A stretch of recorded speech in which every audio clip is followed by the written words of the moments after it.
ഓരോ വ്യക്തികൾക്കും ഇനി പുതിയതായി പാൻ കാർഡിനായി അപേക്ഷിക്കണമെങ്കിൽ ആധാറിന്റെ വെരിഫിക്കേഷൻ നിർബന്ധമാക്കി.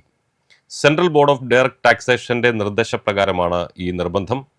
ഇന്നലെ വരെ ഏതെങ്കിലും ഒരു അംഗീകൃത തിരിച്ചറിയൽ രേഖയും ജനന സർട്ടിഫിക്കറ്റും ഉണ്ടെങ്കിൽ ഓരോ വ്യക്തിക്കും പാൻ കാർഡിന് അപേക്ഷിക്കാമായിരുന്നു.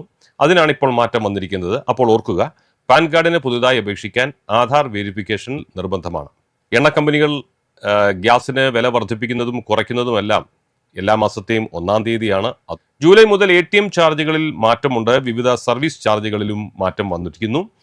ICICI ബാങ്ക്, ആക്സിസ് ബാങ്ക് തുടങ്ങിയ ധനകാര്യ ഇടപാട് സ്ഥാപനങ്ങൾ സർവീസ് ചാർജുകൾ പരിഷ്കരിച്ചിട്ടുണ്ട്. ATM ഇടപാടുകൾക്ക് കൊടുക്കേണ്ടതായ ഫീസ് ഇനത്തിലും മുതൽ മാറ്റം വരുന്നു. പ്രതിമാസ സൗജന്യ ഇടപാടുകൾ കഴിഞ്ഞുള്ള ഓരോ ഇടപാടിനും 23 രൂപ വീതം ഇനി ചാർജ് ഈടാക്കും. എന്നാൽ ഇതിൽ നിന്ന് നോൺ ഫിനാൻഷ്യൽ ഇടപാടുകളെ ഒഴിവാക്കിയിട്ടുണ്ട്. ICICIയുടെ ബാങ്ക് ശാഖകളിലൂടെയുള്ള പണം പിൻവലിക്കലിന് ഈടാക്കുന്ന ഫീസും പുതുക്കിയിട്ടുണ്ട്.